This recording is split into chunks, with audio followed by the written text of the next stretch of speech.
الناس هتبقى اختارت سواء كان احمد شفيق او دكتور محمد مرسي، مش هيبقى عليا تعليق عليها يعني. انا شخصيا هبطل صوتي، انما الصندوق نفسه هيختار ايه ما اظنش ان احنا ينفع نعترض. الناس مختاره ده فعلا يعني، حتى لو في نسبه تزوير فهي قليله وده اختيار الناس، للاسف لازم نحترمه يعني. ايا كان اختيار الصندوق، انا المهم عندي ان الرئيس اللي يجي يكون عادل ويراعي مصالح البلد ومصالح الشعب ويشوف مشاكل الشباب ويحلها. اكيد طبعا هنحترم الصندوق لازم، لان هي الديمقراطيه لازم نحترم الصندوق. لو احمد شفيق نجح احنا كده كده هنقوم بمظاهرات تاني. عمري ما هختار واحد يعتبر من الناس اللي متهمين في عهد نظام مبارك ان هو كان سبب في ان ناس كتير ماتت، اخواتنا ناس كتير ماتوا وناس كتير اصيبت.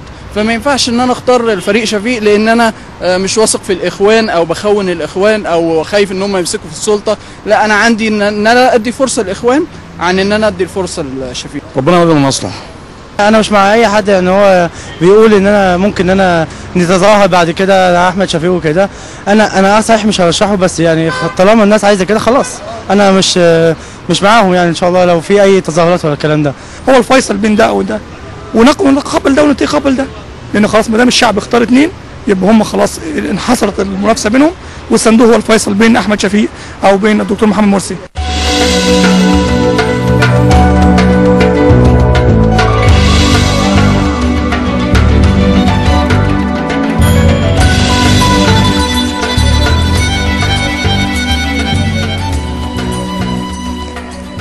مشاهدينا رجعنا لكم مرة تانية ومباشر من مصر وفقرة الصالون. في خطوة إيجابية والحقيقة نقدر نقول عليها عملية إلى حد كبير، اجتمعت القوى الثورية والحزبية النهارده في مقر الحزب المصري الديمقراطي الاجتماعي، وحاولوا ان هم يجمعوا ما بين وثائق يعني عملتها اكتر من جهة ثورية وحزبية في وثيقة واحدة سميت بوثيقة العهد. هذه الوثيقة تعتبر ضمانة للشعب المصري لدى أي من الرئيسين. كان ليها بنود كثيرة جدا هنتعرف عليها، وهنعرف السؤال الأهم: إلى أي مدى هذه الوثيقة ممكن إنها تكون ملزمة للرئيس القادم؟ بمعنى إنه ممكن الرئيس بعد ما يعتلي عرش الرئاسة إنه يقول أنا مش هنفذ ده. ايه ضمانتي ان هو ينفذ ما جاء في هذه الوثيقه؟ اسمحوا لي في البدايه اني ارحب بضيوفي في الاستوديو. معايا دكتور وحيد عبد المجيد، عضو مجلس الشعب ومستشار مركز الاهرام للدراسات. اهلا بحضرتك يا فندم. اهلا استاذ. اهلا بيك. معانا ايضا استاذ ابراهيم نوار، قيادي في حزب الجبهه. اهلا بحضرتك يا فندم. وان شاء الله منتظرين في الطريق دكتور ايمن نور، ان شاء الله هيكون على وصول باذن الله. يعني السؤال الاولاني واللي بيطرح نفسه انه الانتخابات الرئاسيه ويمكن الشعب نفسه كانت النتيجة بالنسبة له، أو مش هنقدر نقول كل الشعب، جزء كبير من الشعب اللي اختار دكتور مرسي كان سعيد بالاختيار من البداية، واللي اختار الفريق شفيق كان سعيد بالنتيجة. لكن الجزء المحتار بين الاثنين دلوقتي، هذا الجزء كانت بالنسبة له مفاجأة. هل أيضا القوى الثورية والحزبية ونقدر نقول العاملين بالمجال السياسي عموما كانت النتيجة بالنسبة لهم متوقعة ولا برضو كانت مفاجأة؟ لا، يعني هي في الأسبوع الأخير من الحملة الانتخابية كان واضح إنه إن الأمور تتجه في هذا الاتجاه. لأنه اللي حصل إنه المرشحين اللذين خاض حملة من لون واحد وفيها استقطاب واضح وتركيز على أصوات محددة وعلى كتلة محددة هم اللذان صعدا. المرشحون الذين حاولوا أن يضفوا على حملتهم ألوانا متعددة اللي هي ألوان مصر كلها بما فيها من تنوع وما فيها من اختلاف، وحاولوا أنهم يعملوا مشاريع وطنية جامعة، لم يصعدهم الذين خسروا في هذا السباق. وده منسجم مع حالة المجتمع. يعني المجتمع الآن في حالة استقطاب شديد بقاله، طبعا هذا الاستقطاب له جذور من لكنه تفاقم بشدة منذ الاستفتاء على التعديلات الدستورية في مارس 2011، ونحن نعيش في مجتمع يعاني من استقطاب شديد. في ظل هذا المناخ العام غالبا بيبقى المرشح اللي بيعمل حملة منسجمة مع هذا المناخ وبيتوجه في اتجاه محدد ابيض او اسود، متجاهلا الالوان المختلفة في او باقي الالوان كلها، وبيقدر يعمل حملة منظمة او يقدر يصرف على حملته، ينفق عليها انفاق كبير، يستطيع انه يحقق نتيجة اكبر من غيره، لكنه لا يكون افضل من غيره، لان يعني مصر تحتاج في هذه المرحلة توافق وطني وليس استقطاب. احنا عندنا الاثنين المرشحين اللي هم عملوا حملة ذات لون واحد وفي اتجاه صوت واحد.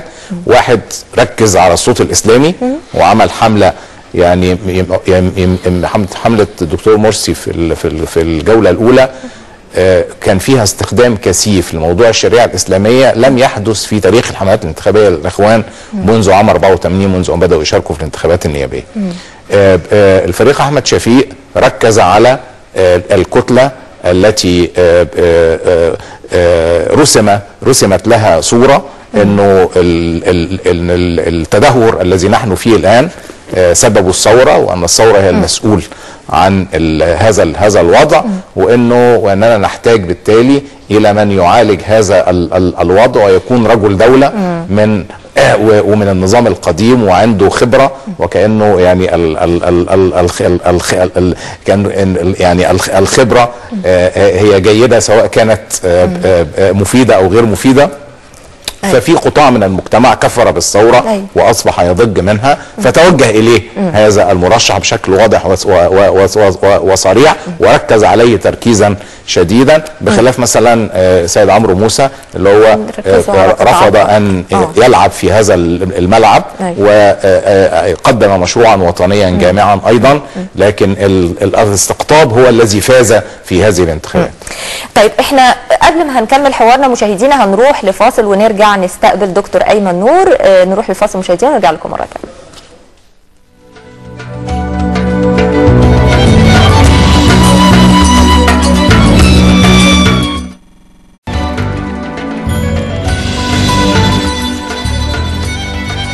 مشاهدينا رجعنا لكم مرة تانية وفقرة الصالون، ما زلنا معكم في استقبال دكتور أيمن نور رئيس حزب غد الثورة. أهلا بحضرتك يا فندم، شرفنا. حضرتك البنزين هو السبب في المجي وكده، ولا كان علشان الوثيقة العهد؟ أنا بتهيألي في علاقة ما بين وثيقة العهد ولا بين انتخابات الرئاسة وبين موضوع البنزين، لأن الحقيقة الظاهرة اللي انفجرت فجأة كده لازم نحط على نفس فهم كثيرة. لماذا الآن؟ ولماذا الآن بهذا الشكل المفاجئ؟ ولماذا لم نتعلم من الدرس السابق؟ ولماذا لم اتعلم انا من الدرس السابق ان انا كنت اجي بدري شويه؟ انك تحط بنزين كتير بس وتفول على طول. بالظبط صحيح. طيب دكتور ايمن، يعني احنا كنا في البدايه سالنا دكتور وحيد عن انه هل النتيجه كانت مفاجاه يمكن للجزء اللي هو الحائر ما بين الصوتين، فهل كانت مفاجاه بالنسبه لبقيه القوى الثوريه الموجوده او العاملين بالحقل السياسي عموما؟ هل دي كانت مفاجاه ولا لا؟ هي الحقيقه نصف مفاجاه لنصف انتخابات تمت في الصندوق. هذه الانتخابات تعرضت لمرحله سابقه ان في نصف هذه الانتخابات اجريت خارج الصندوق يوم ان تم استبعاد 10 من المرشحين. مره اخرى حصل انتخابات ثانيه خارج الصندوق عندما تم اعاده مرشح واحد رغم صدور القانون ورغم ففي جزء انتخابي رغم ان في 3 كانوا احق منه بالعوده مثلا يعني. في جزء انتخابي تم خارج الصندوق قبل الانتخابات، وده الحقيقه شاهد مفاجآت لا تقل خطوره عن المفاجاه الاخيره. النتيجه الاخيره طبعا فيها قدر من المفاجاه، لان احنا كنا دايما نقول ايه؟ السيناريو الافضل، السيناريو الأسوأ، أيوة. السيناريو الأكثر سوءا. احنا الحقيقة وصلنا للأكثر سوءا، ربنا أكرمنا وبقينا وجها لوجه مع الأكثر سوءا. فهو هي مفاجأة لكنها كانت أيضا واردة، يعني كانت أحد 3 سيناريوهات متوقعة. الجميع في مأزق، الجميع يفكر مرات متعددة بين مخاطر عديدة في حالة عسكرة الدولة، مخاطر عديدة في حالة أسلمت أو يعني مش أسلمت، إن الدولة تصبح دينية. أوكي. هذه المخاطر تحتاج إلى جهد حقيقي في الايام القليله القادمه عشان نقول للناس ازاي نستطيع ان نجعل هذه الكارثه اللي بنسبه 100% نخليها بنسبه 70% او 60%. قبل ما هنبتدي ناخد او نتكلم عن وثيقه العهد وعن الجهود من القوى الثوريه، هاخد راي استاذ ابراهيم فيه. طبعا يعني نقدر نقول انه حتى في بدايه النتائج الاوليه لسه ما كانتش حتى اعلنت النتائج الرسميه، يمكن خرج الفريق شفيق وقال تصريحات عديده طمأن فيها او يعني حاول طمأنة الجزء من الشعب اللي قلقان. وبرده من يومين برده خرج دكتور مرسي وايضا حاول طمأنة الجزء الاخر من الشعب اللي خايف من الناحيه الدينيه. طب يا فندم، هل شايف ان في هذا الوقت صدى هذه التصريحات، هل سيقبل الشعب المصري هذه التصريحات كمجرد تصريحات ولا محتاج ضمانات بشكل ما؟ هي تصريحات تقييمها بيتوقف على شعور الناس بالمصداقية بتاعة المتحدث. إذا المتحدث الناس بتعتبر أنه راجل صادق في كلامه، الناس بتصدقه وبتصدق التصريحات اللي بيقولها. بس دعيني في البداية على بعض المسائل الخاصة بالعملية الانتخابية نفسها. دكتور وحيد قال أنه محمد مرسي اتجه بشكل اساسي لكتله الصوت الاسلامي. أيوة. وانه شفيق اتجه بشكل اساسي للكتله بتاعه الناس اللي زهقت من الثوره او كفرت من الثوره. انا اعتقد ان هنا مش هيبقى في استقطاب، الاستقطاب هيبقى لو في ثوره وثوره مضاده، لكن مرسي ما كانش ابدا بيمثل الثوره عشان يبقى شفيق بيمثل الثوره المضاده. مرسي بيمثل الدوله الدينيه، شفيق بيمثل الدولة المدنية بشكل من أشكال. والاستقطاب اللي كان موجود في هذه الانتخابات يعني هو مش فريق، حكاية انه فريق دي الناس اللي هي مع الثورة والناس اللي هي ضد الثورة، ده كان استقطاب ما بين الناس اللي بتدعو لدولة الخلافة الإسلامية من جديد والناس اللي بتحاول تدافع عن الدولة المدنية المصرية الحديثة اللي يجب أن تبنى على أساس ديمقراطي. أيوة يا فندم، بس ده لو سمحت لي، ده لو الفريق شفيق هو الوحيد اللي بيمثل الدولة المدنية، لكن صحيح. كان هناك حمدين صباح يعني صحيح. هناك آخرون. صحيح. ولذلك أنا هنا لما أجي أتكلم هقول إنه إذا هذه الانتخابات كشفت عن مفاجآت، فواحدة من المفاجآت إن نسبة الناس اللي ما صوتتش أكتر من نسبة الناس اللي صوتوا 46%، اللي ما صوتوش هم الأغلبية 54%. ففي الحقيقة مصداقية العملية السياسية نفسها لدى رجل الشارع، لدى الناخب العادي، كانت محل تساؤل. وده اللي خلى 54% من الناخبين لم يتوجهوا إلى صناديق الانتخابات.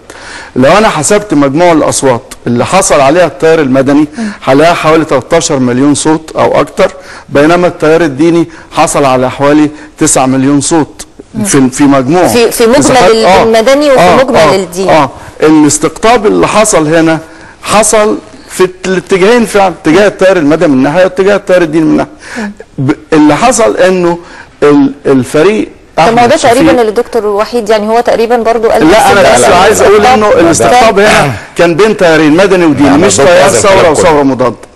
لانه اللي راح صوت في الصناديق الانتخابات الحقيقه صوت لمستقبل مصر، ما صوتش على اعتبار ما كان في الماضي، ما صوتش باعتبار انه بينتقم من حدث كان وبيكرهه. لا، اللي حصل ان الناس كانت بتصوت عشان بكره، عايزه بكره يبقى افضل، عايزه بكره يبقى امن، عايزه بكره يبقى فيه شغل، عايزه بكره يبقى فيه تنميه، عايزه بكره يبقى فيه استقرار. الناس صوتت على هذا الاساس. لكن جزء كبير، اللي انا عايز اقول المفاجاه هنا انه الجزء الاعظم من الناخبين لم يتجه لصناديق الانتخابات. وده يعني انه الناخبين زي ما كانت استطلاعات الرأي العام بتقول لا هم مقتنعين بالعملية السياسية ولا هم مقتنعين بالمرشحين. لو كان في قناعة بمصداقية العملية السياسية من بدايتها ولو كان في قناعة بالمرشحين، انا اعتقد ان نسبة التصويت كانت عالية. فسروا لي ازاي نسبة التصويت كانت اقل من النص؟ دكتور وحيد، بحين ان احنا في انتخابات مجلس الشعب نسبة التصويت كانت اكتر من 60%. يعني في هذه الانتخابات اولا كلام عن الدوله الدينيه ده انا لا اخذه على محمل الجد. يعني ليس هناك شيء اسمه دوله دينيه اصلا. بس حضرتك اعتقد انك قلت ان يمكن كان تركيز الاخوان المسلمين مع دكتور محمد مرسي اتكلموا على الشريعه هي اساس النظام القانوني في مصر من 30 سنه. والاسلام هو دين الدوله في مصر دستوريا منذ ما يقرب من قرن من الزمان. وما شفناش دوله دينيه، مفيش حاجه اسمها دوله دينيه اصلا. يعني اذا كانت هناك مخاوف من فوز دكتور محمد مرسي فهي مخاوف من الاستئثار بالسلطه. انما حكايه الدوله الدينيه دي بعض الناس بيضحكوا بيها على البسطاء، نوع من يعني الاستخفاف بعقول الناس. انما الكلام الجد ان التخوف انه حزب واحد يستأثر بالسلطات كلها. دي المشكله. لما يطلع الشيخ الحقيقيه ويقول ان المواطنين منقسمين ما بين ناس، لا مش اي حد يطلع ناس هم دول اللي بايعوا، دول الهيئه الشرعيه، دول اللي بايعوا مرسي. لما يقول ان في الخواص والعوام وان احنا كلنا عوام بينما هم الخواص. لو سمحت اكمل، لسه ما كملتش كلامي. كمل كلامي لو سمحت. اتفضل يا دكتور. سمعت كلامك فتسمع كلامي. اتفضل يا دكتور. اتفضل. مش كل واحد يقول كلمه في بتاع طول النهار ناس بتتكلم، وكل واحد يقول كلمتين فارغين يقول لك الحق ده مش عارف قال ايه. هذه طريقه في التربص ومحاوله اصطياد. يعني ابراهيم بيتكلم عن انه الناس مستائين من العمليه السياسيه. هو مستائين من العمليه السياسيه لاسباب في مقدمتها هذا السبب، انه في ناس قاعدين متربصين ببعض وقاعدين يصطادوا البعض، وبعدين قاعد يدور من بين 2000 واحد بيتكلموا فياخد كلام واحد يقول ده معبر عن مش عارف ايه. ده المناخ اللي فعلا الناس زهقت منه وتراجعت نسبة التصويت في الانتخابات الرئاسية مقارنة بالانتخابات البرلمانية لأسباب في مقدمتها هذا السبب، ان هم شايفين انه في احزاب وقوى سياسية وشخصيات سياسية شغلتها الوحيدة هي انها تتخانق مع بعض وتهاجم بعض، ويا ريت بتهاجم بعض بشكل متحضر ولا على اساس انما باختلاق اتهامات وبتزييف الواقع وباستخفاف بعقول الناس. الناس فعلا بتضج من الاستخفاف بعقولها. فهذه انتخابات في الحقيقه فيها اختبار تاريخي. احنا ممكن نبص للانتخابات دي يا اما باعتبارها بدايه مرحله جديده يا اما نهايه مرحله اللي هي مرحله الثوره. يعني اذا اعتبرناها بدايه لمرحله جديده فالمفروض ان احنا نفكر انه تبقى في انتخابات بعدها، وانه الدنيا لن تنتهي عند هذه الانتخابات. يعني نعطي فرصه. الكلام ده ينطبق يا فندم، يعني الكلام ده ينطبق اذا فاز فريق شفيق او فاز دكتور محمد مرسي، يعني ينطبق على الاثنين. ينطبق على الاثنين، واللي يفوز منهم، وعلى فكره اللي يفوز منهم هو الخاسر. يعني اللي يفوز منهم هيشيل شيله، والمصريين الان الحقيقه مش هيرحموا حد، ومش هيقبلوا انه بعد كل هذا انه يجي رئيس يعمل معاهم زي الرئيس السابق. طيب دي مسألة منتهية، وناس موجودين في الشارع وسيظلوا في الشارع ولن يعني يسلموا لأحد على بياض. ستظل المظاهرات إذا اعترضنا، ويجب أن يكون ده حق أصيل طبعا المظاهرات والاعتصامات دكتور أيمن، احنا في حل دلوقتي أو في يعني زي ما بنقول خطوة إيجابية، إن القوى الثورية تجتمع وإن كل واحد يخرج وثيقة، وفي الآخر النهاردة كان الاجتماع انه نخرج بوثيقه يكون فيها بعض الضمانات الاوليه لاي من المرشحين. ايه الضمانات دي الاول نعرفها للجمهور؟ اتفقتوا على ايه النهارده، والمفروض ان بكره هيكون ايه بالظبط؟ يعني اسمحي لي اشرح الموضوع من البدايه. ايوه. القصه بدات بوثيقه اولى صدرت عن حزب غد الثوره، ثم اجتمعت مجموعه تسمى مجموعه ال15 للأحزاب المدنية، وهي بتضم 15 حزب مدني، وناقشت تطوير هذه الوثيقة. فأدخل على هذه الوثيقة اللي هي كانت 5 استحقاقات موجهة لدكتور مرسي، وأنا سلمتها له في لقاء كان حاضره الدكتور وحيد، و5 استحقاقات موجهة للمرشح الآخر. ودي لسه ما اتسلمتش. لا يعني دي ارسلت عن طريق الاعلام والعلم العام يعني.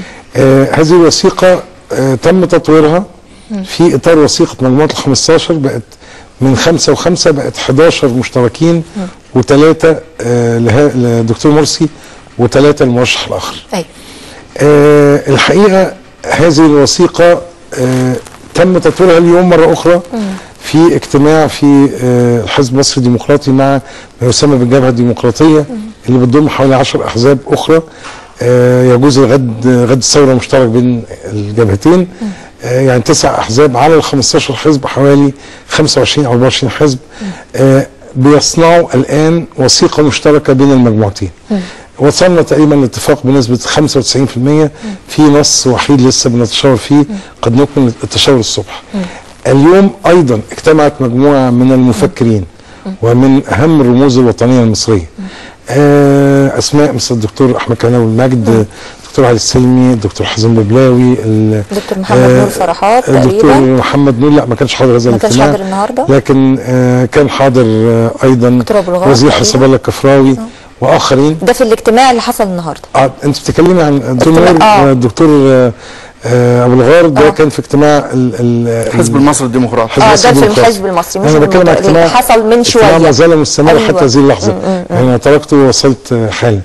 هذا الاجتماع بيدرس ان يصدر بيان للامه متضمنا الوثيقه المشتركه بين مجموعه ال 15 وبين الحزب المصري. طبعا الاقل نفهم من حضرتك ايه الثلاثه الموجهين. حضرتك قلت في 5 تقريبا مشتركين وثلاثه وثلاثه. لا هو دلوقتي بقوا 11 مشتركين وثلاثه. طبعا على الاقل يعني النقاط كده المبدئيه. الحقيقه خليني اقول لك، لاني مش عايز اتكلم في التفاصيل.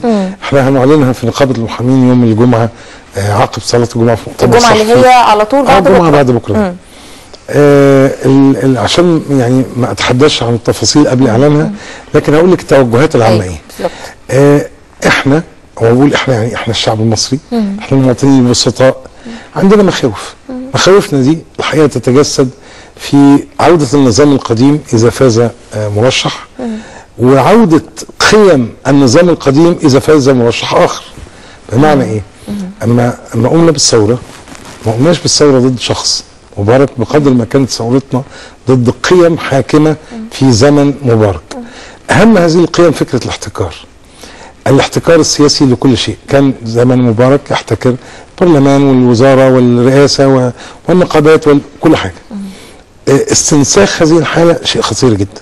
فاحنا بنحط ضمانات او استحقاقات مطلوبه من المرشح الدكتور محمد مرسي توفر مناخ وبيئه تطمئن ان هذا الاحتكار لن يعود. على الجانب الاخر في المرشح الاخر مطروح استحقاقات تؤكد ان هو مش هيرجع لعسكرة الدولة البوليسية، ان هو يبقى عنده موقف واضح من انه لن يعفو عن المحاكمات او عن الاحكام التي ستصدر بعد ساعات بشأن مبارك واسرته ونظامه، او عفو عن اي شخص اجرم في حق الثورة او الشعب المصري. كذلك التزام انه لا يعود الحزب الوطني اكيد ما لا يعود تشكيل الحزب الوطني ولا يستنسخ نظام جديد من رحم النظام القديم. كذلك على الجانب الاخر للدكتور محمد مرسي بنطالبه ان يتنحى عن رئاسه او عن عضويه جماعه الاخوان المسلمين اصلا، وعن رئاسه حزب الحريه والعداله كي يكون رئيسا لكل المصريين. المرشح الاخر بنطلب منه طلبات خاصه بعدم تعقب الثوار والتزامات خاصه بديمقراطيه. دكتور محمد مرسي بنقول له بشكل واضح لا تزيح السلم الذي ستصعد عليه. يعني في مخاوف موجوده ان الاخوان لو جم هيحكمونا قرن من الزمن. هي مخاوف مشروعه حتى ولو كان زي ما الدكتور وحيد بيقول في قدر من المبالغه، ده صحيح، في قدر من التخوف الزائد، في قدر من النقد لكل حاجه في مصر. اي حاجه اي فكره اطرحيها دلوقتي على اي موقع مثلا مواقع الكترونيه او في اي ساحه او في اي مجال عمل عام وتروحي ناقدها هتلاقي ده بيهاجم وده بيهاجم وبنفس الحده تقريبا. فانا عايز اقول ان احنا عايزين وثيقه تطمئن الناس ان القادم ايا كان من هو اسمه ايه هو رئيس مقيد بصلاحيات رئيس في فريق رئاسي، في كلام ان الوزاره تشكل من قياده مستقله. بعض الحقيقه يعني انا انظر بعين التقدير لبعض ما قاله الدكتور محمد مرسي في الساعات الاخيره انه كان اشارات لاستجابات لبعض النقاط التي سلمناها له في الاجتماع اللي كان حاضره الدكتور وحيد واشرت اليها في كلمتي في هذا اليوم. استجاب لجزء كبير منها، لكن احنا محتاجين ده يكون بتوقيع في اطار حزمه، في اطار شهود من الشخصيات العامه والرموز، يبقى في احساس بالشراكه اننا شركاء جميعا، مش بس الكلام ده موجه للدكتور مرسي، لا كمان للمرشح الاخر. طيب انا هعرف راي دكتور وحيد في هذا الكلام وايضا استاذ ابراهيم. دكتور وحيد، يعني هل مبدئيا الكلام ده اكيد زي ما عرفنا ان هو طرح على دكتور محمد مرسي مثلا وان هو ابتدى يقراه او يعني عنده فكره عنه، شايف انه ممكن يكون في استجابه الى اي مدى انه يكون هناك شيء كتابي ممضي عليه وشهود من القوى السياسيه، وهل ده هيكون ملزم؟ يعني ما هوش دستور، ما هوش قانون، ما هوش اي حاجه، زي بالظبط لما نقعد كده ونقول انا هشتري منك بيت وده بيتقال في القانون طبعا. انا مش بالظبط كده، يعني انا مش فقيهه في القانون، ولكن بيتقال حتى كده بين الناس ان هو لو عملنا عقد ومضيت انا وحضرتك عليه في الاخر بين العقد واشرب مش متسجل. ايوه كده، لازم نروح الشغل العقاري بقى ناخد عليه وصل امانه كده. فتفتكر يعني الصوره دي فعلا ممكن تكون ملزمه؟ لا، هي يعني اذا احنا عايزين نبني شراكه وطنيه فالكلام هنا عن الزام معنوي، انما ما فيش الزام مادي، انما في اجراءات ممكن تعطي ثقه. انا الحقيقه بتكلم عن يعني بعض ما طرحه الدكتور ايمن في مجمله، يعني بس مش يعرض على المرشحين، يعرض على مرشح واحد. يعني انا ما عنديش 3 خيارات، يعني في بعض المصريين عندهم 3 خيارات، اما انهم ينتخبوا محمد مرسي او ينتخبوا احمد شفيق او ما ينتخبوش. انا عندي خيارين بس، محمد مرسي وعدم المشاركه. انما الخيار الثالث ده بالنسبه لي منتهي، يعني ما لا افكر فيه ولا اثق اصلا انه مهما التزم، حتى لو التزم امام ملائكه. يعني ما استبعد المقاطعه يا دكتور. انما بالنسبه لاحمد مرسي انا اعتقد انه عمل اشارات جيده زي ما قال الدكتور ايمن، بس ما زال عليه انه في امرين اساسيين. ايوه محتاج ان هو يعملهم. امر متعلق بموضوع الحكومه، وهو قال انه البرنامج الحكومه يبقى هيبقى معبر عن برامج مرشح الثوره. ده كلام كويس، بس يمكن البدء فيه فورا. يعني ممكن البدء في اعداد هذا البرنامج الان، ويبقى فيه فريق عمل، في ممثلين لحملات ابرز مرشح الثوره وخصوصا حمدين وعبد المنعم، مع مجموعه من الشخصيات العامه يستخلصوا من برامج مرشح الثوره ال4 أو ال5 برنامج واحد، مشروع لبرنامج هذه الحكومه، بحيث ان يبقى واضح ما الذي ستفعله هذه الحكومه، وانه يبقى فيه التزام بالتشاور وبصفه خاصه مع المرشحين الثالث والرابع الذين حصلوا على عدد كبير من الاصوات ولديهما شرعيه حقيقيه، انه يتشاور معهم وان يكون شريكين معه في اختيار الحكومه سواء رئيسها او اعضائها، بالاضافه الى انهم الى هذه الشراكه في مؤسسه الرئاسه. وبما انهما غير راغبين في هذه المشاركه، لكن كل منهما يستطيع ان يرشح من يمكن ان يمثله في هذه المؤسسه، الى جانب اخرين ممثلين لفئات المجتمع المختلف. يعني في امور اجرائيه ممكن البدء فيها من دلوقتي، تدي حسن النيه من الان، فتعطي ثقه في انه فعلا هذا الاتجاه اللي هو بيتكلم عنه ده جدي وبدا تنفيذه فعلا. في موضوع الدستور بالنسبه لجزء كبير من الناس، الحقيقه موضوع الدستور اهم من موضوع الرئاسه. طب قبل ما نتكلم عن موضوع الدستور لانه موضوع مهم جدا، يعني بقول في جزء كبير من الناس عندهم موضوع الدستور اهم. يعني حضرتك بتقول البدايه بموضوع الحكومه، لا انا في تقديري البدايه الاولى هي اللجنه التاسيسيه، وان تنجز خلال ساعات يوم 9 يعني قبل الانتخابات باسبوع تقريبا المفروض موضوع الحكومه يكون اتحسم. مساله دمج البرامج، انا بس عايز اسال سؤال، هو دمج برامج للحكومه ولا دمج برامج في اطار مشروع النهضه اللي بيقدمه الدكتور هو انا اللي فهمته انه يحدث توافق ما بينهم، وعموما احنا قبل ما نبتدي في اللجنه لا مشروع يمكن ان تتحول الى مشروع النهضه ده مشروع ضخم قوي يعني امتد فتره طويله. انت بتتكلم على حكومه عليها تعمل التزامات خلال 6 اشهر فتره طويله ومنوين عضو في مشروع النهضه ده لحد سنه 8 لحد سنه 28 طبعا دكتور وحيد. لا هو قال ان هو هذا المشروع ليس ملكا للاخوان، ان هم بيطرحوه، حتى قال انه اذا لم نفذ يعني نرجو ان اي مرشح يفوز يتبناه واحنا نساعده. طيب يعني احنا قبل ما نبتدي في خطوه الدستور واللجنه التاسيسيه، لان ده موضوع اساسي جدا ويمكن على اساسه في قوه اللي هي عايزه تبطل صوتها بتقول احنا مش هنعمل اي حاجه في الدنيا، احنا عايزين الدستور اولا. قبل ما يعني ما نخش في ده، تعليق حضرتك خلينا على بس الدكتور ايمن اتفضل بانه شرح التطورات اللي تمت فيما يتعلق بوثيقه العهد. انا عايز اكد بس على نقطتين اساسيتين. النقطه الاولى ان وثيقه العهد ليست موجهه الى المرشحين، لا محمد مرسي ولا احمد شفيق خالص.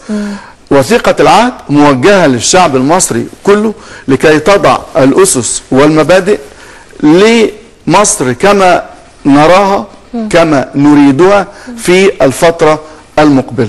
وده الوثيقه بتتضمن عدد من المبادئ نتمنى انها تكون اسس في الدستور المقبل، وبتتضمن آلية لتشكيل الجمعية التأسيسية وجدول زمني محدد ومعايير الاختيار وأسماء ترشح لتشكيل هذه الجمعية بما لا يتجاوز يوم 9 يونيو، يعني يوم 9/6 مفروض ان ده معمول مدى زمني للاتفاق على كل ما يتعلق بالجمعية التأسيسية. لأن المعركة بالنسبة للتغيير، إذا كنا بنقول إن الثورة هدفها الأساسي هو التغيير، لا تغيير بدون تغيير الدستور. يعني طالما أنه نظام الدولة لا يزال قائم على الدستور القديم فلم يحدث تغيير. طالما أن مجلس الشعب لسه بيشتغل باللائحة بتاعت فتح سرور، يعني مجلس الشعب النهاردة بتاع الثورة بيشتغل باللائحة بتاعت فتح سرور. مجلس الشعب لم يغير لائحته التنفيذية، ولذلك لا نستطيع ان نقول انه اعضاء مجلس الشعب اللي اتغيروا دول عملوا تغيير في حاجه. هي الاسامي اتغيرت والصور اتغيرت، لكن النظام المعمول به داخل المجلس لا يزال كما هو نظام فتح سرور. اللي احنا بنقوله النهارده احنا عايزين نغير. بدايه التغيير هي تغيير الدستور. تغيير الدستور نحن في وثيقه العهد نتوجه الى الشعب المصري كله بعدد من المبادئ التي يجب ان يتضمنها هذا الدستور وآليات لتشكيل الجمعية التأسيسية. ليس القانون الذي صدر بعد شهر من لجان الاستماع وجلسات الاستماع وكل المقترحات اترمت في الزبالة للأسف الشديد. احنا بنقول لا، يجب احترام آراء الناس ويجب أنه يتم الاتفاق قبل يوم 9. إذا استطعنا أن نتوصل إلى اتفاق قبل يوم 9 ده مش معناه أنه الأحزاب التي وقعت على وثيقة العهد سوف تؤيد هذا المرشح أو ذاك خالص، ملوش أي علاقة نهائيا بتأييد المرشحين. فلا الوثيقة موجهة للمرشحين ولا هي شرط لتأييد مرشح دون الآخر. احنا هناخد رأي الجمهور برضو معانا الأستاذ سليمان من القاهرة. ألو. أيوة. أهلا يا أستاذ سليمان، أهلا بحضرتك. أهلا بيكي. اتفضل. جزيلا على المداخلة، وانا مبسوط من البرنامج بتاعك الحقيقه. اتفضل يا فندم. انا ليا راي مهم قوي وسامع الاخوه، يعني مع احترامي الشديد لكل الاراء اللي بتتقال، لكن احنا وصلنا، احنا مش في بدايه الديمقراطيه، دي بلد ديمقراطيه وشعب واعي كويس قوي ايه اللي بيحصل. نمره واحد، لازم نحترم المرشحين ايا كان الاتجاه بتاعه، ده مهم قوي. ونحترمه بان انا ما اقولش الدكتور مرسي والمرشح الاخر ابدا. لازم اكون عندي مجرد يعني اكون نزيه وانا بتكلم على الناس، لان دي احنا كلنا مصريين. يعني ايه كلنا مصريين؟ نحترم في ارائنا وفي كل شيء. لو في بيني وبين اي حد واحد حاجه ثانيه يبقى ما اتبعوش للبرنامج عشان يظهر ده للجمهور. لازم نكون عندنا ديمقراطية. الديمقراطية ان انا اقبل الرأي الاخر. احنا مصريين، لا هيجي محمد مرسي هيعمل دولة دينية ولا هيجي الفريق شفيق عشان يجيب النظام السابق. ابدا ما فيش مصري هيقبل يا دي ولا دي. لكن احنا محتاجين النهارده قياده قويه حكيمه، والوحيد اللي هيجيبها الصندوق. بشكر حضرتك يا فندم. بشكر حضرتك يا فندم. بشكر حضرتك استاذ سليمان، فكرتك واضحه. حق رد. هنعلق بعد ما اخد التليفون الاخر وليك حق الرد طبعا. استاذ شهدي من سوهاج، اهلا بحضرتك يا فندم. استاذ شهدي هو تقريبا مش واضح. اتفضل حضرتك. هو يعني اعتقد ان هو بيعلق على كلام انا قلته في اطار الحديث لاختصار الوقت. بقول الدكتور محمد مرسي لان هو الذي حصل على الاصوات الاعلى، فبقوله في البدايه ثم اتحدث عن مرشح اخر اللي هو لزوما وعقلا هو الفريق احمد شفيق. لو حدث العكس قلت فريق احمد شفيق هقول ولا المرشح الاخر. والحقيقه يعني مش مقصود منها لا تقليل من قيمه احد ولا ابراز لموقفي مع او ضد، لان احنا في حزب قد الثوره لم نتخذ قرارا بعد بتأييد اي من المرشحين، وقد يكون قرارنا وهذا وارد يوم السبت القادم بترك حريه الاختيار لكل واحد يدلي بصوته في وارد هذا. فده مش تقليل ولا نحترم كل الناس ونحترم اقدار الناس، ولابد ان يثق المشاهد الكريم في احنا معانا الاستاذ حسام من المانيا. اهلا بحضرتك يا فندم، اتفضل. السلام عليكم يا فندم. وعليكم السلام ورحمه الله وبركاته. انا بحيي ضيوف حضرتك، وعندي بس شيء بسيط عايز اعلق عليه. اتفضل. نمرة واحد، بالنسبه انا من مؤيدي الماده 28 بالمناسبه اللي هي بتحصن منصب رئيس الجمهوريه. لكن انا عايز اقول شيء مهم. الرئيس الالماني كريستيان فولف اقيل او استقال لانه لم يكن الحقيقه كامله. ليس لانه كذب، لكن لانه لم يكن الحقيقه كامله.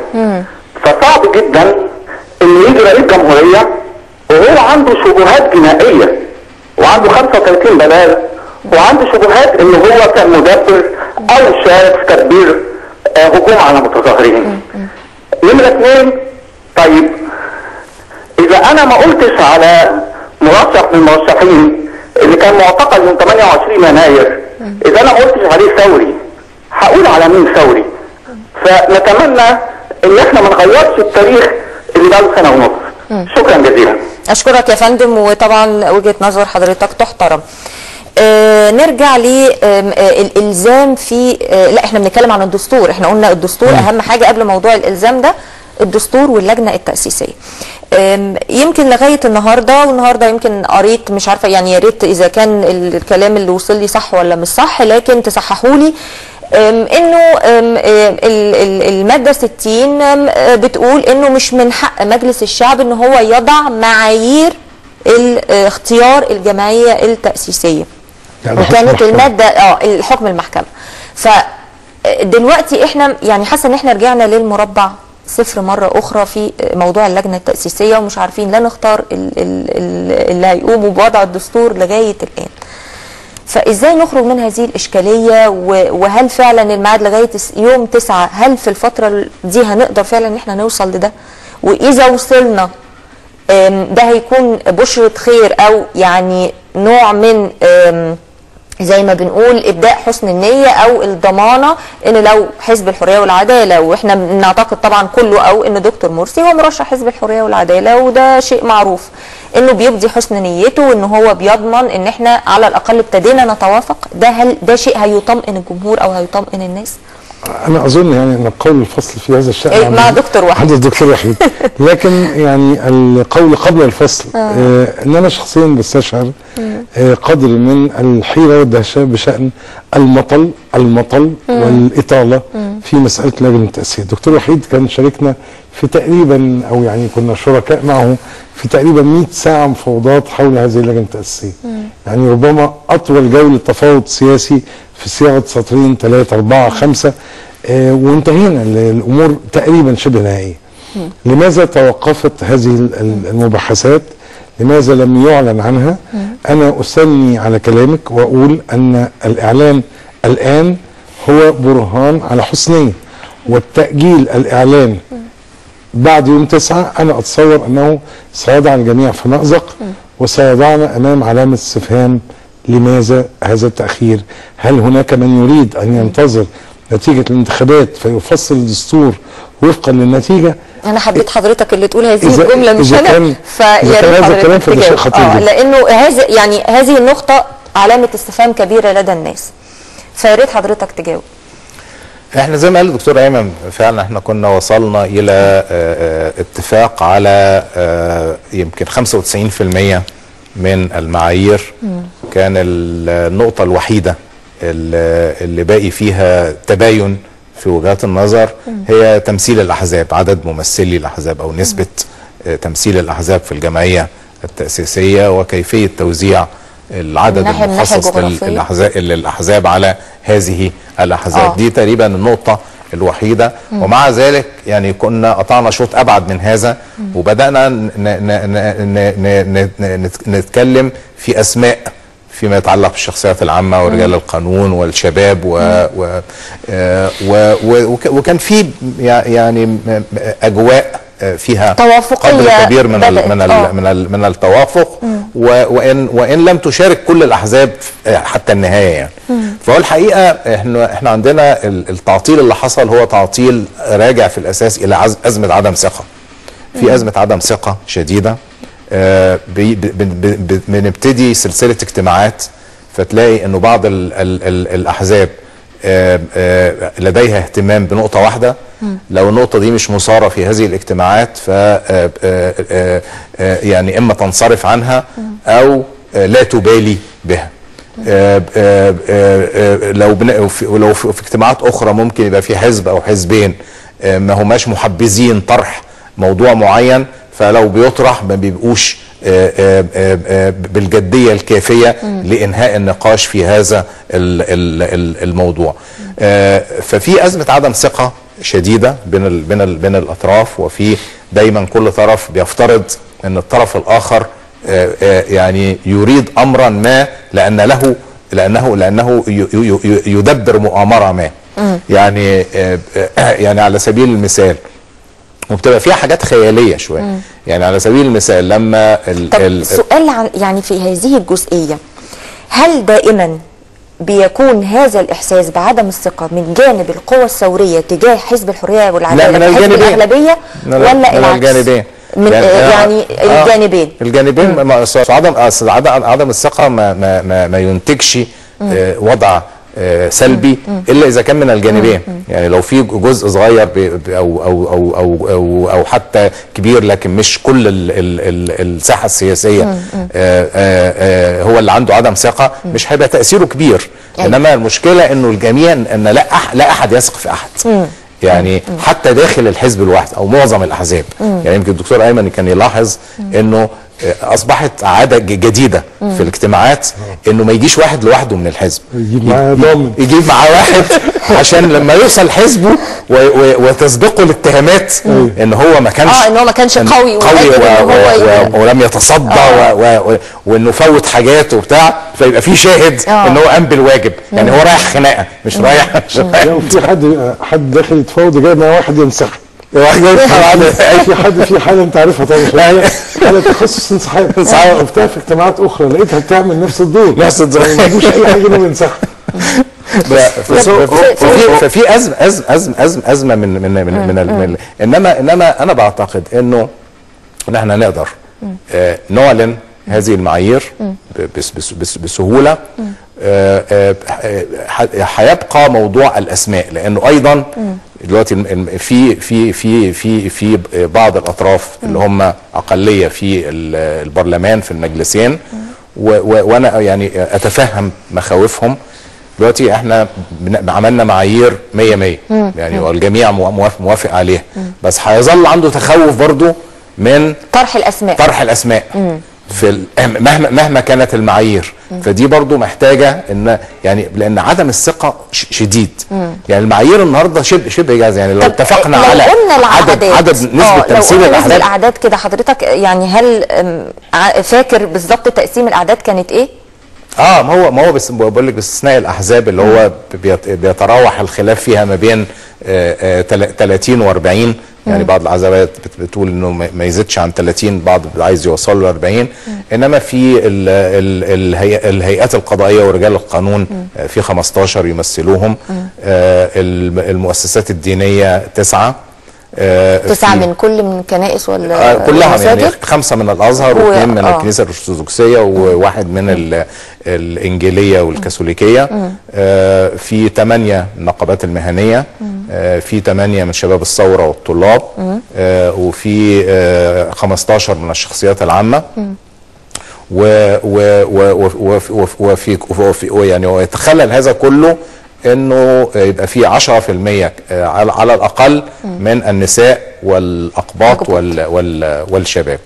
فهو باستثناء، وده كله تقريبا متفق عليه. يعني متفق عليه. اللي مختلف عليه حتى الان هو نسبة تمثيل الاحزاب وتوزيع هذه النسبة على طب يعني لما هنقول يعني ده ممكن يحصل في قد ايه، وهل يحصل قبل 9 ولا لا؟ بس بعد ما ناخد الاستاذ يحيى من طنطا. ايوه اتفضل يا فندم. ايوه طبعا. عليكم السلام ورحمه الله. اتفضل. اللي انا عايز اقوله ان اخطر مرحله في الثوره الانتخابات ديت، يا اما الثوره تنجح وتجيب نظام جديد يبيد النظام القديم كله، يا اما النظام القديم كله هيرجع تاني. وكان المفروض الناس اللي مترشحين وبيقولوا هم ثوريين يطلعوا على الهوا كده ويقولوا احنا مع الثوره، احنا ضد الفلوس. مش كل واحد كان بيدور يا اما يبقى رئيس يا اما حتى لو الثوره خسرت وجابت النظام القديم، مش اشكالي. دي حاجه عيب في حق الثوره. الصحافه الاجنبيه النهارده بتكتب بتقول اليمن قام فيها ثوره وجابوا نائب الرئيس بقى رئيس ثاني، وفي مصر النظام القديم هيرجع تاني. عيب. والاحزاب الكرتونيه اللي هي تقول احنا يا مع المرشح بتاع الفلول يا اما على المرشح ده ونكتب وثيقه. عيب عيب. نص الناس دلوقتي نصبه وبيقولوا من هم قاموا الثوره. وجهة نظر حضرتك وصلت استاذ يحيى، ومعانا ايضا استاذ علي من القاهره. اتفضل يا فندم. السلام عليكم. عليكم السلام ورحمه الله. تحيه ليك ولضيوفك الاعزاء. الحقيقه ضيوفك من اهم النخبه اللي كانت تتمسك وكانت تجاهد من اجل الديمقراطيه، ومنهم من اوذي بهذا السبب ومن اجلي انا حتى. اما من سجن فسجن لانه كان يدافع عن فكره في دماغه. ففي هناك فرق بين الذي سجن من اجل المجتمع، وهناك فرق بين من سجن من اجل فكره لا تخص المجتمع في شيء. الحقيقه انا الاستاذ ايمن طبعا عشنا اجمل ايام مع بعض، وهحلفه على حاجه بس بعد المداخله.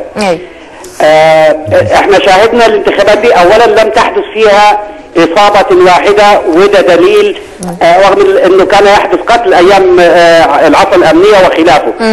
ده دليل على ان المواطن مقتنع وحاسس انه في قانون بيحكم الكل، فما حصلتش المشاكل. المواطن مقتنع وشايف انه صوته هيوصل للي هو عايزه، ولذلك ما لقيناش ولا حادثه. الحاجه الثانيه لما نزل الانتخابات الرئاسه نزل 5 اسلاميين. والسؤال هل لو كانوا هؤلاء في بالهم الاسلام وخدمه المشروع الاسلامي، الا كان الاجدى ان يتفقوا على شخص واحد ينفذ ويؤتمن على المشروع الاسلامي، اما هو في بالهم السلطه فقط ويتخذوا من الدين وسيله؟ هذه ده يتقال على ناحيه الثوره ايضا. الاهم معلش، لا احنا بنتكلم في مشروع اسلامي. يعني الثوره كل واحد له اتجاهات، واحد قومي وواحد ناطق كده. ايوه. السؤال الحقيقه وده سبب تخوفي انهم نزلوا 5 للسلطه. تخوفي ان كل البلاد التي تحيط بنا من افغانستان الى افريقيا حتى تشاد ومالي، كل الاحداث اللي فيها والزعزعه والاقتتال بسبب وصول الاسلاميين للسلطه. عندما يصلوا للسلطه سيتنازعوا فيما بينهم، ليس بينهم وبين المجتمع، ولكن فيما بينهم كل سيسعى الى حصته ولن واصل هي القصه قصه سياسيه، ما هيجي يتكلم معاه هيقول له الاسلام، هيقول له لا ده احنا دافنينه سوا. وجهه نظر حضرتك وصلت للاستاذ ايمن. طيب يا فندم ثانيه واحده ارجوك يعني عشان بس وقت البرنامج. احنا عشنا انا والاستاذ ايمن اجمل ايام حمدنا الله عليها ان احنا شفنا الايام دي، وانا بحلفه باجمل الايام دي انه ينتخب شفيق، وانا عارف ان هو عمره ما بيعمل حاجه ضد مبادئه او لازم تقولي ايه نوع الايام دي. عموما بشكر حضرتك يا فندم ده تحليف على الهوا يعني مش استاذ محمد من اسكندريه. اتفضل يا فندم. استاذ محمد معانا من اسكندريه ولا خلاص؟ ايوه مع حضرتك. اتفضل يا فندم اتفضل. السلام عليكم. اتفضل. عليكم السلام ورحمه الله. لست معي. بس ارجوك حضرتك اوجز عشان وقت البرنامج وعشان يقدر الضيوف يردوا على المكالمات. اتفضل يا فندم. احنا بقينا بين المطرقه والتندال. يا ريت حضرتك توطي التلفزيون وتسمعنا على طول من السماعه علشان يعني يكون الوقت سريع اكتر من كده. اتفضل يا فندم. الاتصال اتقطع، احنا بنأسف. اي تعليق منكم على اي حاجه وردت من الاتصالات؟ انا بس عايز اقول انا ما حلفتش. مش عارف. انا مش هحلف مع احترامي الايام الجميله اللي انا مش عارفها لغايه دلوقتي، لغايه ما اعرف الايام نفكر في القصه دي. واضح انها ايام مريبه جدا. انا مجبور يبقى يكلمني تليفونيا عشان اعرف مين هو الايام. الحقيقه موضوع عدم الثقه بين القوى السياسيه بيعكس ايضا خلافات جوهريه، يعني مش عدم الثقه ده مش مساله كده يعني هلاميه، لا فيها مقومات ادت الى هذا. هناك تيار سياسي في مصر يريد ان يحصل على الغلبه داخل الجمعيه التاسيسيه، وهناك تيارات سياسيه اخرى ترى ان الجمعيه التاسيسيه يجب ان تاتي باكملها من خارج مجلس الشعب. في ناس بتقول لا، يجي جزء من مجلس الشعب اللي هي نظريه الحصص دي، ان انا ادي كوتا لدول وكوتا لدول. في ناس بترفض مساله الكوتا، في ناس بترفض مساله الحصص، وانه يتم التوافق على معايير عامه ومن خلالها يتم اختيار شخصيات من المجتمع تمثل المجتمع في حاله توافق وطني، وهذه الناس هي اللي تشكل الجمعيه التاسيسيه تعمل الدستور. هناك خلاف ايضا على طريقه التصويت. في ناس بتقول تصويت بالاغلبيه البسيطه، وفي ناس بتقول تصويت باغلبيه التلتين. ايوه. فعندنا مشاكل، يعني عشان بس ما ندفنش راسنا في الرمل ونقول المساله ازمه عدم ثقه، لا، هناك خلافات. اذا قدرنا ان احنا نحل هذه الخلافات فسوف نبني الجسر الذي يمكن فوقه يتحقق التوافق الوطني. اذا دفنا راسنا في الرمل وقلنا لا ده عدم ثقه وخلاص مش هينفع، مش هنتقدم. بعدين للاسف الشديد انه الوقت بيجري. يعني موضوع الدستور كان المفروض انه بعد اجتماع مجلس الشعب المجلسين الاعضاء المنتخبين كان المفروض يتم اتخاذ خطوات موضوعيه صحيحه، لكن تم الجري بطريقه غريبه ومريبه في الاتجاه الخاطئ. الامر اللي ادى الى صدور حكم من المحكمه ببطلان تشكيل الجمعيه التاسيسيه. ضيعنا وقت كتير، لا يجب ان نضيع وقتا اكثر. اعتقد الوقت القادم يعني هيحسم حاجات كتير جدا في هذه المساله. نتمنى نيجي نتكلم عن موضوع مهم جدا وهو موضوع العزل السياسي، لان في ناس بتامل يعني برغم من ان معظم القوى السياسيه شايفه انه لا احنا لازم بقى نحط نفسنا قدام الامر الواقع ونبتدي نحدد اذا كان ده احنا هنعمل ايه، وده اللي عمله الاحزاب النهارده. في ناس ما زال عندها الامل ولسه متوسمه خير ان ممكن ان قانون العزل السياسي يطبق فعلا او يعني يبقى ليه شرعيه بالفعل بحكم المحكمه، وتقريبا ده هيبقى 11 يونيو. فبالتالي تتحل المشكله. لا مش 11 يونيو ولا حاجه خالص. 12. لا في المحكمه 11 يونيو المحكمه الاداريه نفت الكلام. هتبدا 11ر يونيو ده اللي انا قريته النهارده. هتبدا اول جلسه يعني هيئه المفوضين هتبتدي تتعرف. يعني القضيه بتروح محكمه الدستوريه، بتروح في قلم الكتاب، بتنتظر شهرين عشان الخصوم يقدموا الدعاوى دعاوي ومذكراتهم اللي بتاخدها بقى هيئه المفوضين بعد كده تقراها وتتامل فيها وتناقشها وتعمل جلسات، ودي عمليه بتمتد كمان شهور طويله جدا. كل ده قبل ما تتشكل هيئه للمحكمه من عدد من قضاة المحكمه عشان تصدر قرارها فيما يتعلق بانه هذا القانون دستوري او غير دستوري. فهي عمليه اجراءاتها بطبيعتها طويله جدا. اللي في 11 يوليو هينتهي اول اجراء وهو اقصر اجراء فيهم اللي هو ايداع المذكرات.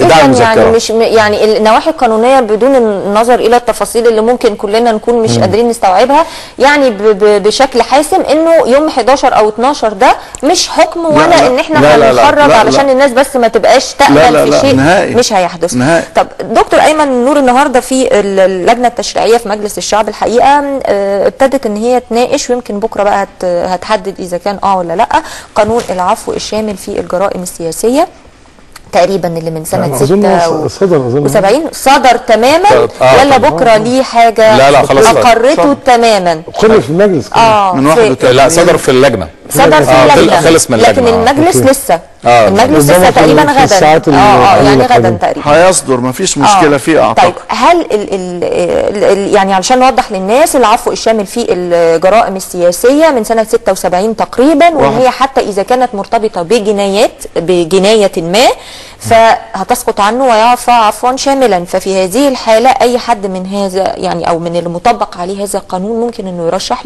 للرئاسه القادمه. طب حضرتك بتضحك. بس انا كان عندي عفو تقريبا ابن عم العفو اللي هيطلع. ولكن الحقيقه ما اشتغلش. والحقيقه انا عايز اقول بس حته عن قانون العزل السياسي. وانا عايز اعترف انا كنت ضد هذا القانون. وانا ضد كل قانون استثنائي. هم بيقولوا ان هذا القانون ل 37 شخصيه تقريبا او حاجه يعني عدد. خليني اقول لك ان انا هو ما يبقى 37 افضل ما يبقى 3700 يعني البعض كل ما كان العدد يعني بعد ثوره 52 مثلا في الاف مؤلفه عزلوا. هو البعض بيرى ان هو لما كلما قل العدد كلما فهو عزل الاف من الناس ده ليس ظاهره صحيه. انما اللي هم كانوا في مواقع مؤثره جدا يعني حتى لو كان بيرتبط بجنايه يعني انا شخصيا بقول انا مش كنت مع هذا لكن طالما اصبح هذا القانون قانون انا مع احترامه ومع الالتزام بيه. وكل كلام الدكتور وحيد قاله عن موضوع محكمه السوريه كلام صحيح 100%. بس انا عايز اسال سؤال، احنا مالنا من محكمه السوريه؟ يعني هل هذا القانون ما زال قائم ولا لا؟ كون ان المرشح الاخر عشان ما يزعلش الفريق احمد شفيق طعن عن هذا القرار امام لجنه المفروض انها قضائيه. بس هي الحقيقه هي قضائيه في تشكيلها اداريه، مش قضائيه اداريه بالظبط. يعني هي الوظيفه اداريه. انا بس عايز اوضح ان احنا قدامنا بالظبط 4 دقائق عشان نختصر ونقول اللي احنا عايزينه في اقل من دقيقه واحده. في اقل من دقيقه. لم يكن من حق هذه اللجنه ان تحيل المحكمه السوريه، فاذا احالت فهي تحيل قانون ساري. اما تقضي المحكمه بقى بعدم دستوريته يبقى يتم تعطيل هذا القانون الذي من اليوم التالي لنشر الحكم كمان. بالظبط. فالحكم ده تعطل قبل ان تحكم المحكمه وكاننا نعرف حكم المحكمه. نفسي اسال سؤال، لماذا تم تعطيل القانون هنا؟ ولماذا تم تعطيل العفو اللي صدر ليا واللي صدر اظن للمهندس خيرت الشاطر هناك؟ ايه الحكمه؟ بس طيب عموما احنا للاسف وقت البرنامج انتهى. بشكر ضيوفي، بشكر دكتور وحيد عبد المجيد عضو مجلس الشعب ومستشار مركز الاهرام للدراسات، بشكر ايضا استاذ ابراهيم نوار قيادي في حزب الجبهه، بشكر ايضا دكتور ايمن نور رئيس حزب غد الثوره. بشكركم جميعا لتشريفكم. بشكركم مشاهدينا، ويعني يا رب يوفق مصر لما فيه الخير ونختار الاختيار السليم ويولي مصر طبعا الاصلح. بشكركم وتصبحوا على خير.